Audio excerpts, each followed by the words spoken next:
I imagine that before you cut your hair, there was a lot of studs in your DMs. Or more masculine, probably both. They're probably all still in there. Has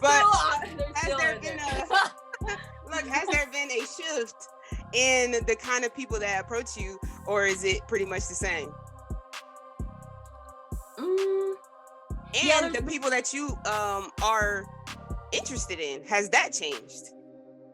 Yeah, I mean, what's up, everybody, and welcome to the Queerly Blax Show.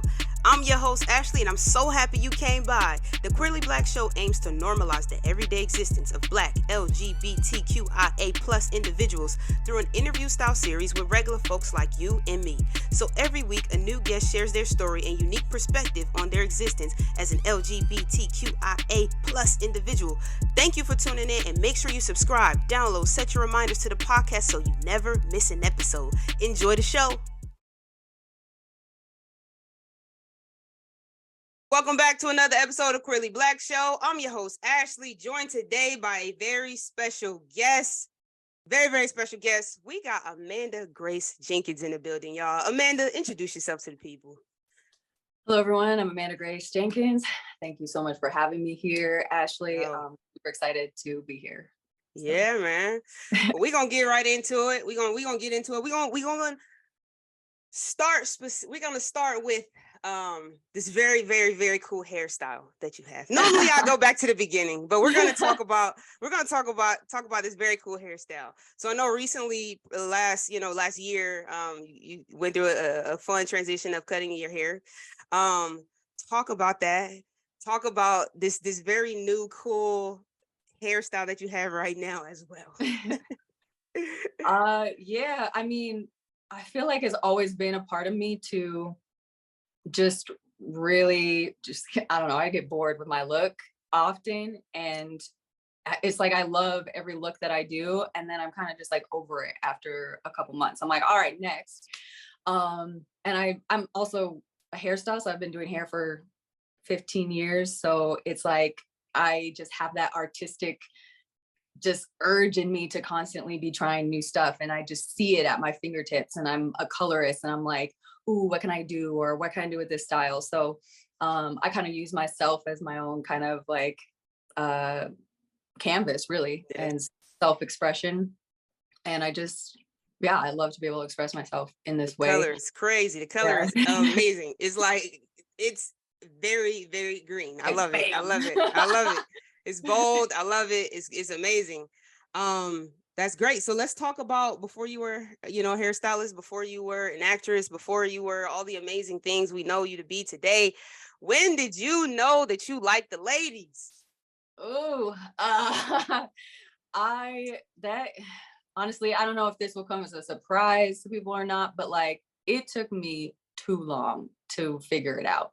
And now that I look back and I see signs, I'm like, all right, like there were definitely signs earlier on, but I grew up in such a sheltered religious environment. And even in our religious environment, my family in particular was so like my parents really sheltered us. It was so strict. So it's just like, I didn't even know my options. There were not lesbians around me. There were not queer people around me. Where are you from? Colorado. Okay. And I grew up homeschooled and like only in a religious homeschooled environment and community. So it was very like, we knew who all was in this community. We did not really associate much with people outside of that community. So it wasn't until I was an adult that I had my first experience with a girl when I was in my early 20s, and it was very hush hush. And I was still trying to I kind of hit this breaking point because I just always been trying to be like this good Christian girl. Like I really cared about being the best I could be, showing up the best way I could. And I really was just like, I was in an unhealthy relationship that was just kind of pushing me to the brink. And I was like, I finally hit a point where I was like, I don't care anymore. Like, I don't care. What a guy. It was, yeah. Mm-hmm. And yeah, I've been in two really long-term relationships with guys, and I thought I was gonna get married at one point in time. And I had so much internalized homophobia going on, like, and the fear, because I'm like, I can't even let my mind even go there because I'm gonna like go to hell. Yeah. And I had friends that were queer at this time in my life, and I loved them and adored them. But I'm like, well, for me though, and this is my beliefs, and like I really was so stuck in that. And so when I did have this first experience with a girl, I mean, it went on for a few months, but then I cut it off because I was like, I'm not gay.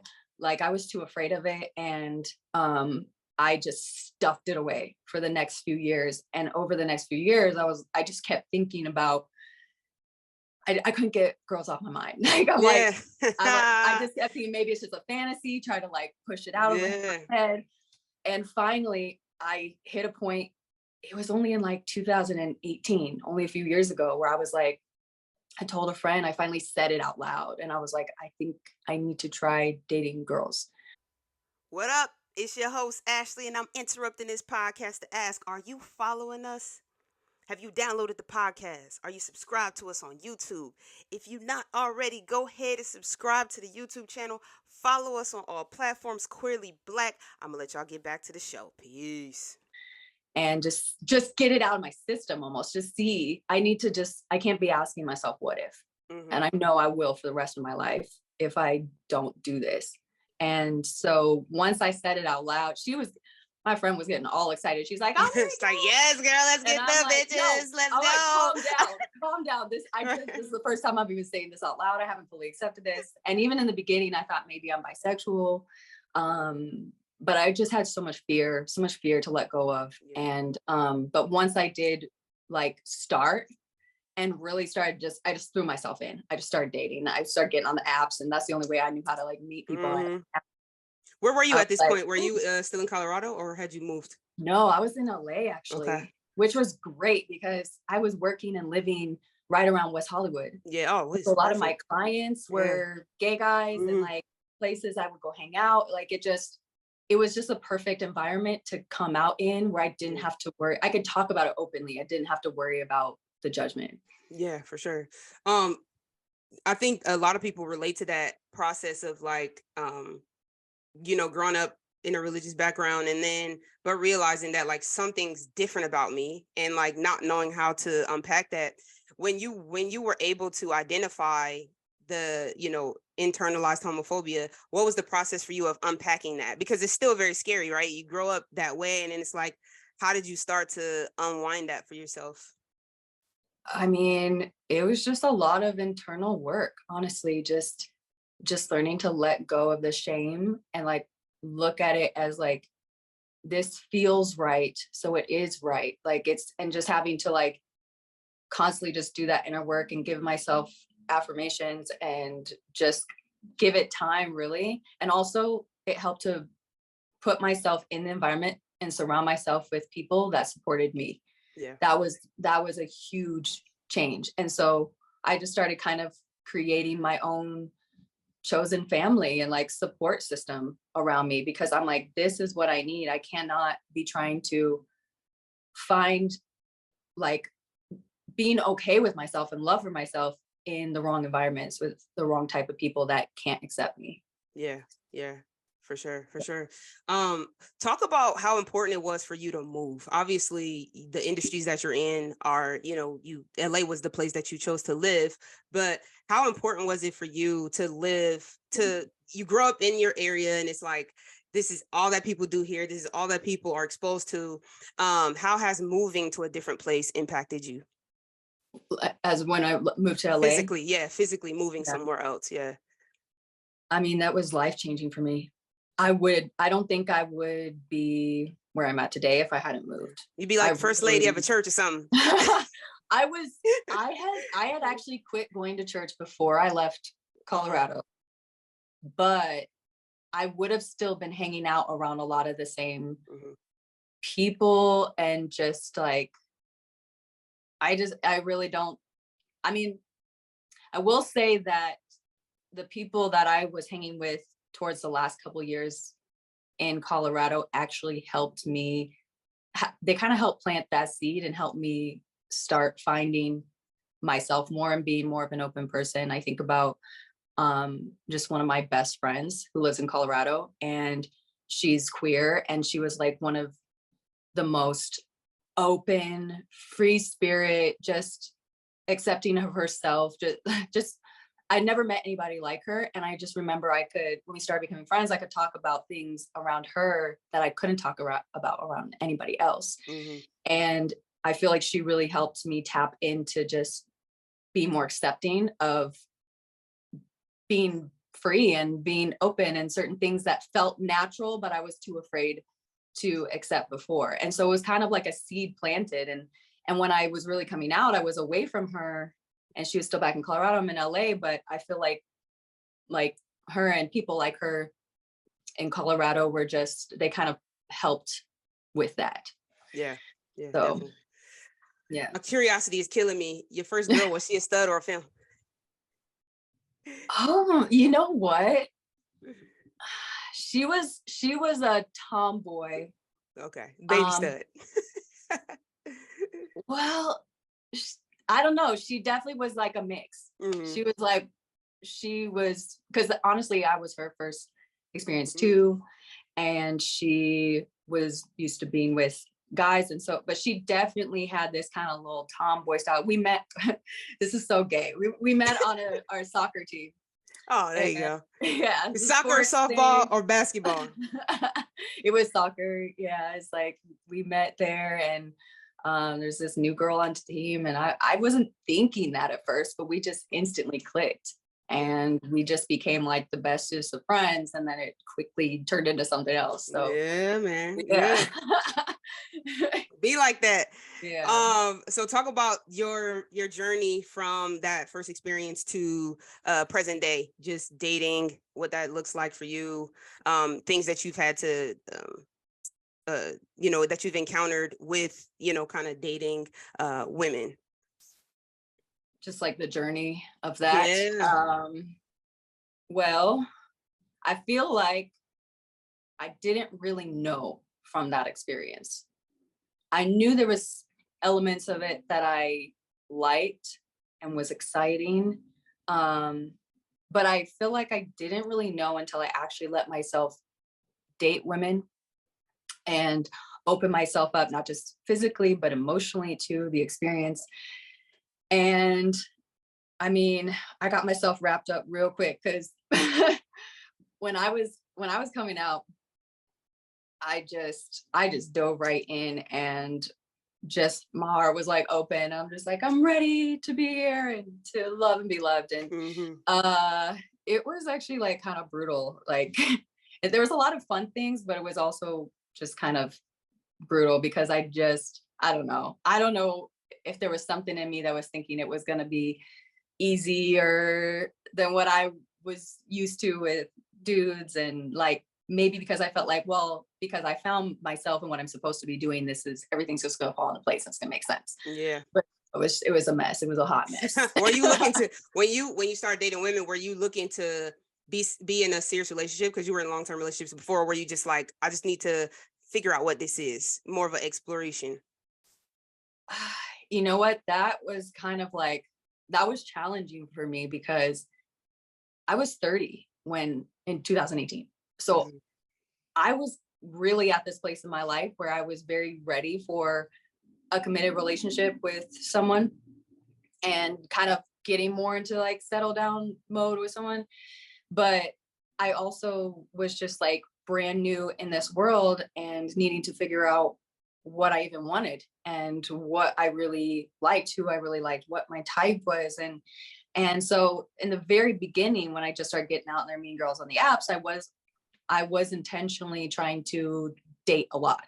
I was intentionally trying to just like go on multiple dates and just get a feel for what I like. But I very quickly, like within the first few months, got real serious about someone, and then it didn't work out. And then it just kept feeling like, I mean, ever since then, I've only had situationships, like 2-3 month situationships, where it's just like, we're falling really hard for each other, and then it's something isn't working, and then it just doesn't work, and it doesn't go past that. What up? It's your host, Ashley, and I'm interrupting this podcast to ask, are you following us? Have you downloaded the podcast? Are you subscribed to us on YouTube? If you're not already, go ahead and subscribe to the YouTube channel. Follow us on all platforms, Queerly Black. I'm going to let y'all get back to the show. Peace.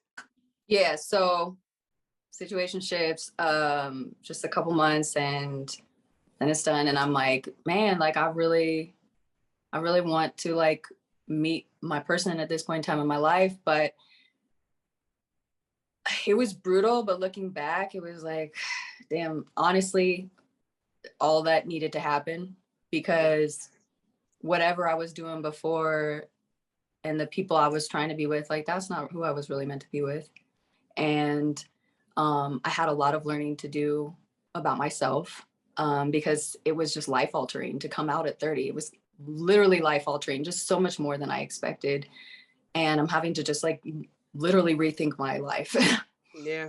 And figure a lot out. So I just feel like whatever ended up happening, that needed to happen. And I've just been on this healing and growth journey and working through shit. And honestly, just I've been single the majority of the time. I mean, aside from the situationships, I've been single the whole time and just focusing on myself. Also just figuring out, what does my queerness look like outside of actually like dating? What is it? Yeah. What is it like to just be in the community and to express that as a single person as well? So yeah, for sure, for sure. Which brings me to definitely the next question that I want to ask, which is acting, right? So you're as a queer actress, what does that mean, right? Does that mean that you don't do straight roles? Does that mean that with sex scenes with men? Does that mean and the best example that I have is like if 50 Shades of Grey came and did a sequel, right? And they were like, Amanda, we want you to be Anastasia. honestly, like at first I was like, oh yeah, I could still play those scenes. But as I've been evolving, I have been on this journey where I'm struggling with it. Like the farther I've gotten away from being close to men like that, like it does not sit right and feel good in me at all to want to be close to them like that, even if it's just acting. Like, and I know a lot of people are gonna be like, it's just acting. It's like, yeah, I could do it. But where I'm at right now is I just have such a desire in me to show up more authentically in roles. And even if I have the ability to play those parts, I am just dying to play more queer roles. Yeah. I'm dying to like show, because I haven't really gotten that opportunity. Because even after coming out, even as I'm like transitioning and starting to, not like transitioning gender wise, but just like in more of my expression and finding my identity, the industry still kind of sees me as more feminine and kind of in one place. And they want to always pair me with a guy and be like the love interest and the seductress and the damsel in distress or whatever. And I'm just like, I'm always the love interest for a man. And I'm like, it's not how I see me, but the industry sees me that way. And even if I am presenting more masculine, it feels kind of like, oh, like if we just put her in the right outfit. Yeah, we just put her in a dress. Yeah, that like we're good. Mm-hmm. And I'm like, now I'm uncomfortable with dresses at this point in time in my life. Like I feel like, yeah, maybe down the road I could still pop out in a dress and beat face and be like, yeah, I still got that. But like that's not really as comfortable for me anymore. The more I'm accepting myself, and I definitely lean more in the masculine way. And it's like I still have my feminine side of me, and I'm comfortable with that. But it's like in terms of how I present myself and also how I want to show up on screen, it's changing now. It's different, and I realize that it might really limit me in the types of roles that I can book. But I'm like, if I'm feeling like I just lost part of my soul after I just did that performance, that's not worth it to me. So I'm like trying to figure that out, honestly. But it's Brad Pitt though. It's Tom Cruise. It's maybe maybe if it, no, not them. Maybe if it was Idris Elba, short list. I would be Okay, like, we got Idris Elba. Who else is on the list? Look, so they know. All right, All right. Idris. Who we got? Morris Chestnut. Yeah. Oh yeah, Morris Chestnut. Morris Chestnut. He was so nice, great to work with. Yeah. No, that's dope. I love it. And so talk about me and Zasha talked about her DMs. So we're gonna talk about your DMs. Oh. So, and I want to specifically talk about your DMs from the perspective of, okay, so before you cut your hair, obviously you were very much more feminine. You just presented more feminine, right? I think your style kind of was already transitioning, but because with the hair thing, people just associate short hair with it automatically just, leans to the, okay. So, but I want to know, I imagine that before you cut your hair, there was a lot of studs in your DMs. Or more masculine, probably both. They're probably all still in there. Has there been a shift in the kind of people that approach you, or is it pretty much the same? And the people that you are interested in, has that changed? Yeah, I mean, I would say it's changed a little bit. I do think I'm getting more feminine women being like, damn, let me get at you. But occasionally there's less studs, but occasionally they're still in there. And I'm like, okay, that's not what I'm into anymore, but I'm like, it's just interesting to see. Yeah. And I say anymore because when I first started coming out, I was dating the studs. Which shocks some people now, because I feel like now it's just very clear. Like I present more masculine. Like, yeah, I actually still wear makeup and shit, but I'm just like, I'm such a tomboy. I have more of a masculine energy to me. But it's kind of funny because I feel like when I was dating the studs, they could already sense that that masculine. It was like, she dominant, but I feel like I was getting some side eyes from them, or just some confusion, some confusing looks of like, what's going on? Because I would look a certain way, but then my energy is coming out differently, and they're like, okay, I don't know. They're like, I'm pretty sure she could body slam me. Like, I don't know if I should be. Yeah, or I want to do a lot. Like, I very am much of a doer, and when it comes to like being in the bedroom and shit, like I'm like, so it's no pillow princess on this side. Oh no. So yeah.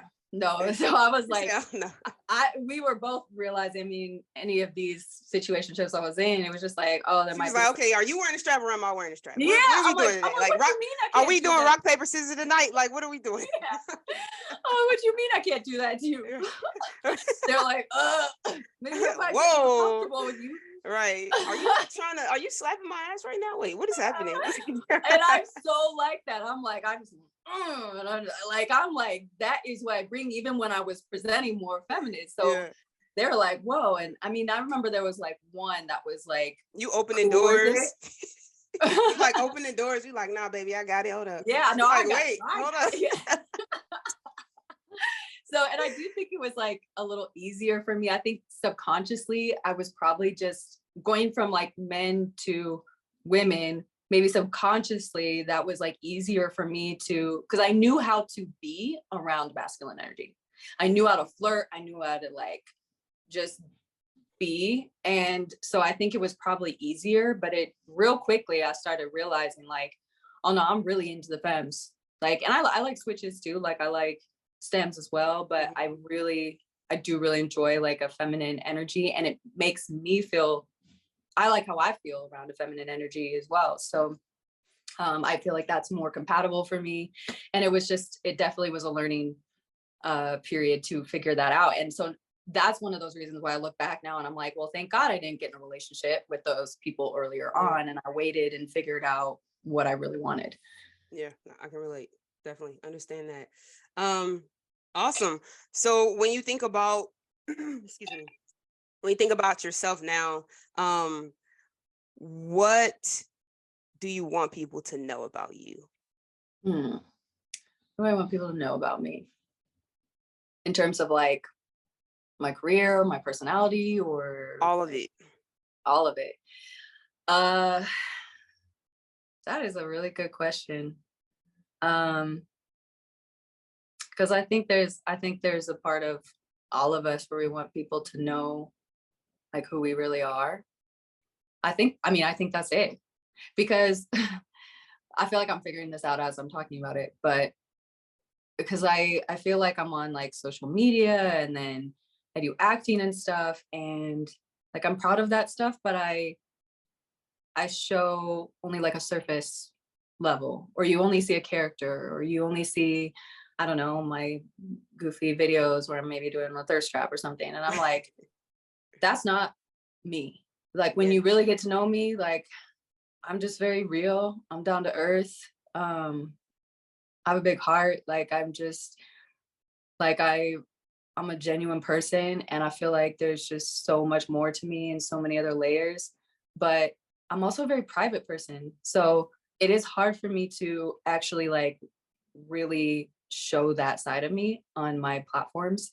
And I do think that's something I want to try to do more and really show more of who I am, because I feel like one, when I do it, it is beneficial for me.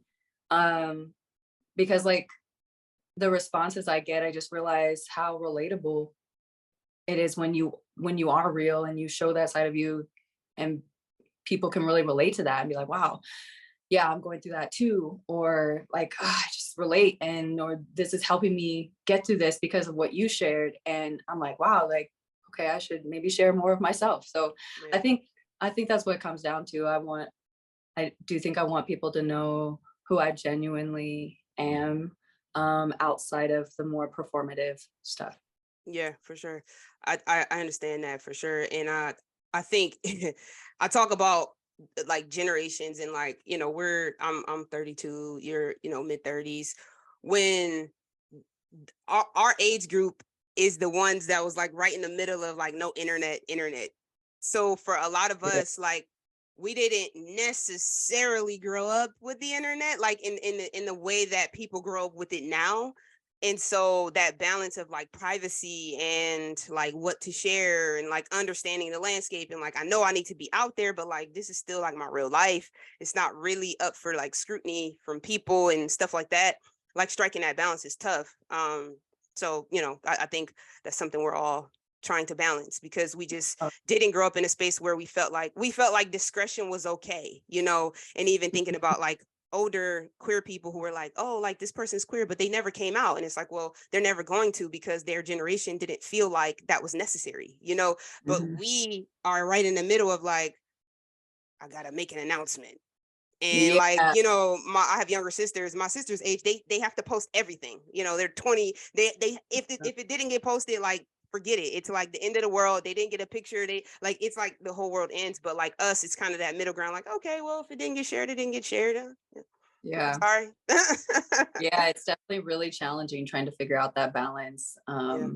and trying to figure out how to bring more authenticity into the social media world, because I think a lot of us are thirsty for that too, Yeah. and just trying to Yeah. see who people really are, when to see Yeah. authenticity, and then trying to find that balance of what to share and what not to share. Yeah. It's definitely a challenge trying to navigate that. Yeah. No, definitely. Awesome, man. Well, we're gonna play a game real quick. A quick game of this or that. You've All seen some right. episodes, and we play this or that. Okay, sports bra or underwire bra? Sports bra. Wait, for On myself or on someone else? yourself.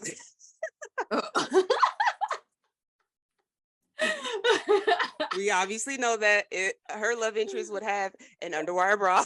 I'm like, wait, let me think about this. Sports bra. I mean, Laundry or cooking? or cooking. Day at the spa or watching sports all day? If I can be at a sporting event, then yeah, sports all day. Sports all day. Short hair or long hair? On me or someone else? On you. Oh, Yeah.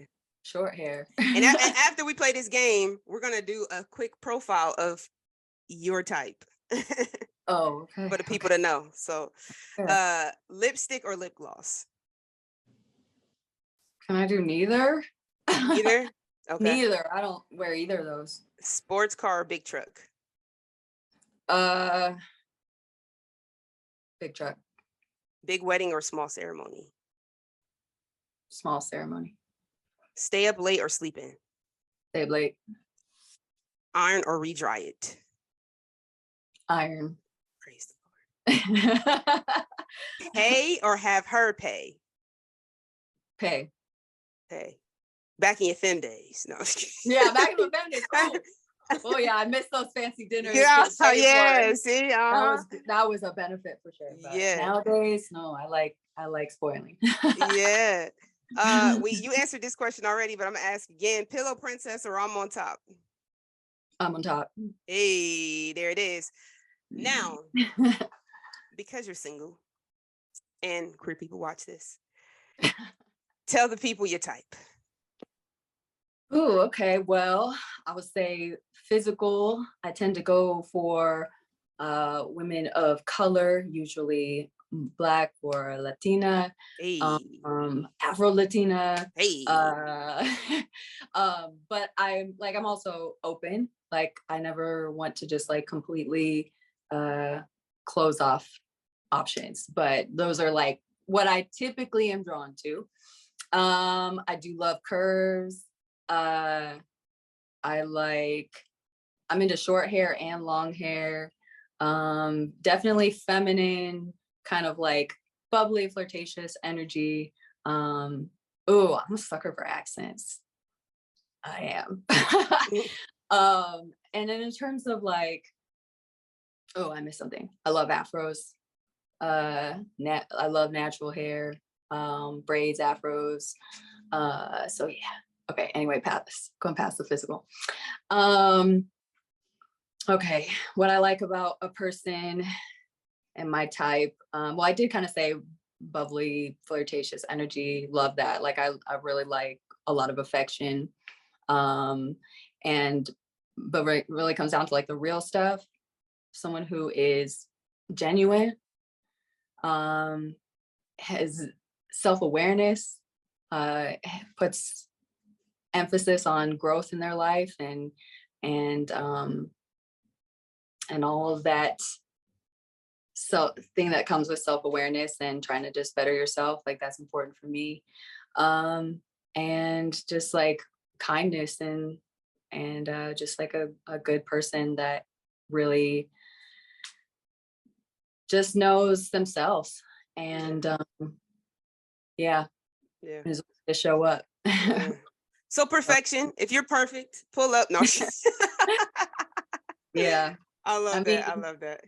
Yeah. In all honesty, I feel like I'm not really on the market. Like I'm definitely focusing on myself right now because it's like I've got so much that I need all my energy to like get through with these knee surgeries and just like handling a lot of stuff. But I mean, I never close myself off to a real connection. Mm-hmm. So, and so if you're a nurse, you know what I'm saying? Rehab, you know. Oh yeah. Pull up.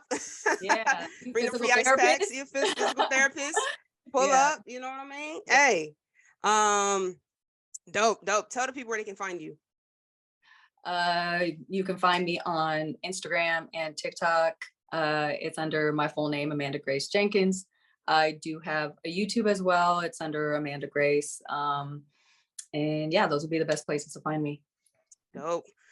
Well, thank you so much, Amanda, for coming through. I loved your story. Definitely appreciate you coming. And y'all already know, man, this is another episode of the Queerly Blax Show. I'm your host, Ashley. I'll catch y'all on the next one. Peace.